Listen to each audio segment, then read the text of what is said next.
Hey guys, it's Erika, and today we're going to be discussing Marantas.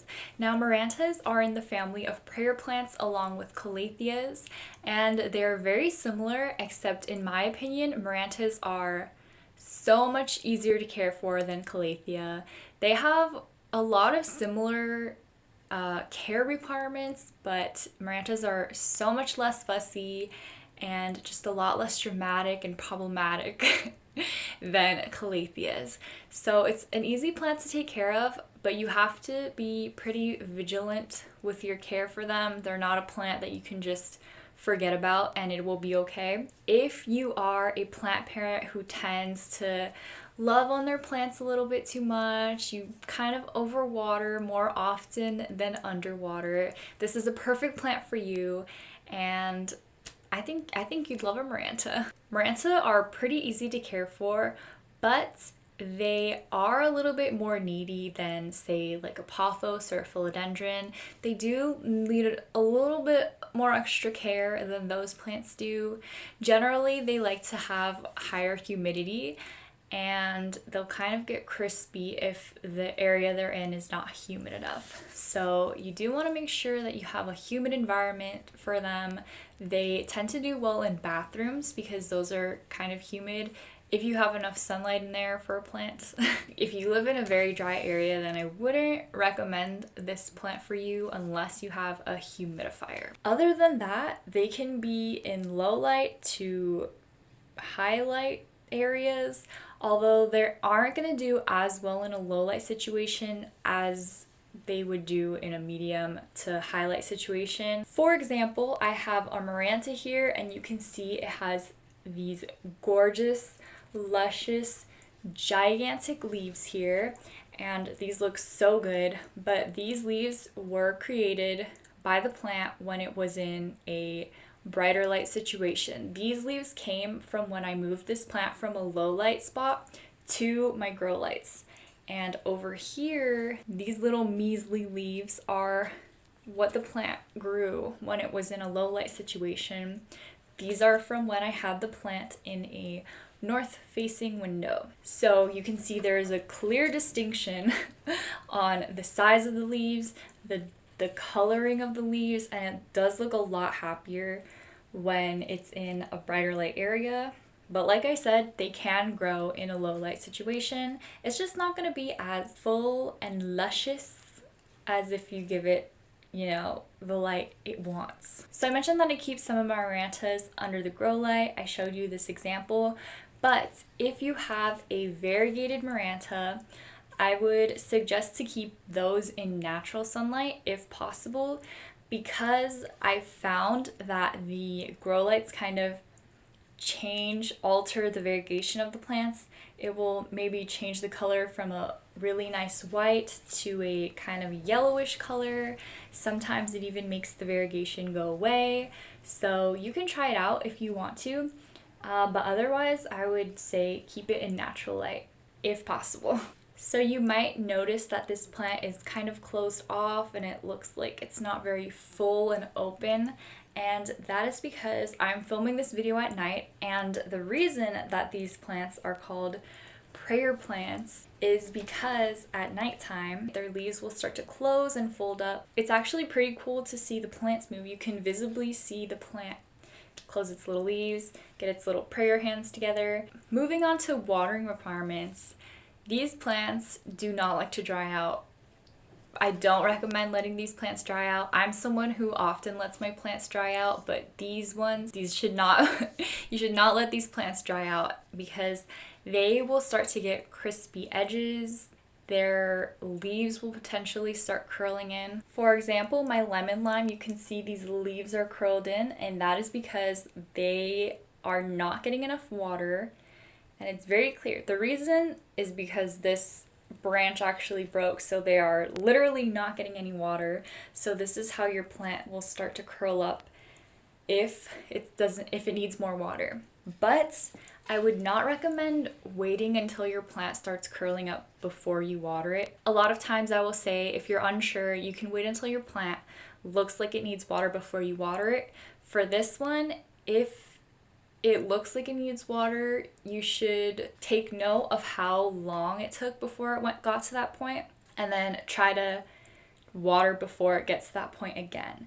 Because consistently underwatering your plant, it's gonna start to show, your leaves are gonna start getting crispy, and the plant is just not gonna grow as beautifully as it could. To help keep the soil moist for these plants, I would recommend potting them in a ceramic pot or a plastic pot. And unless you're a very heavy overwaterer, I wouldn't recommend putting it into a clay pot or terracotta. This plant, for example, I have in a terracotta pot, and I need to water it every 3 to 4 days to make sure that it doesn't it doesn't suffer from dehydration. So unless you really want to be giving your plants attention constantly, then I would definitely put these into a ceramic or a plastic pot, and it's gonna make your life a lot easier. Unless you really love to water it, then definitely put it into a clay or terracotta pot. You're gonna be watering it all the time.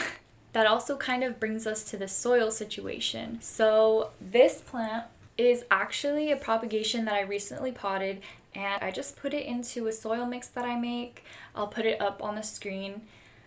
You could use any soil that you buy as long as it's very kind of light and airy. And if you feel like the soil that you bought isn't airy enough, you can add in some perlites, and that should help it out. Even though you don't want this plant to completely dry out, you also don't want to give it soil that's going to be so compacted and mushy and just holds way too much water, because it can still get root rot. So you kind of want to find that happy medium. So we've covered that this plant likes to have high humidity and it doesn't like to dry out. And let's just talk about some common problems about this plant, because although it is pretty easy to care for once you get it down, there are some little problems that you'll find that you can kind of tweak how you're caring for your plant in order to kind of fix those problems. So you might notice some crispy tips, such as this one. Maybe you're not using distilled or filtered water. That could be a reason that your tips are crisping like that. Another reason can be that the plant needs more humidity and the air is too dry for it. Or it could possibly mean that you need to water your plant more often. You kind of just want to distinguish what you're doing right, and then maybe changing one factor and see how that affects your plant. Like we covered before, curled leaves such as these mean chronic underwatering, so you definitely want to give the plant more water. And then sometimes your plant might look like this, kind of like the color might be fading a little bit. This could mean that your plant is getting too much sunlight, or it has spider mites, which is the case for this poor little plant right here. It's recovered now, but it did have spider mites at one point. Spider mites are the most common pest for Marantas.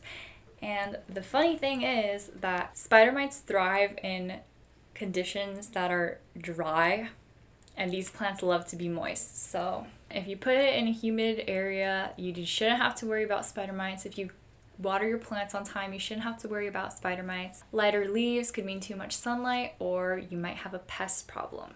If your plant is really happy, it's in such great conditions, and it's living its best life, it might reward you with some flowers. The flowers aren't necessarily very showy or anything like that.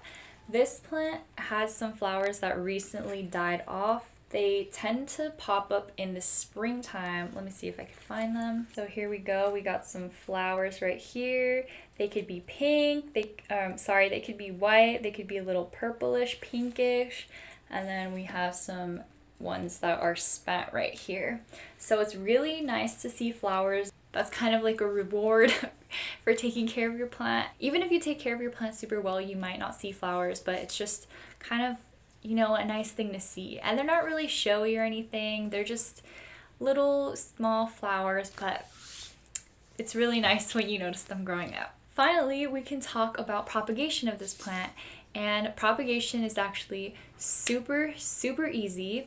You pretty much just cut below a node, stick it in water, let it root, and then you can transfer it over to soil. Since my lemon lime Maranta has snapped, I'm going to be demonstrating on this plant. Luckily, it has snapped right below a node, which is perfect because that's where we would want to cut. This right here is a node and it has snapped below that node.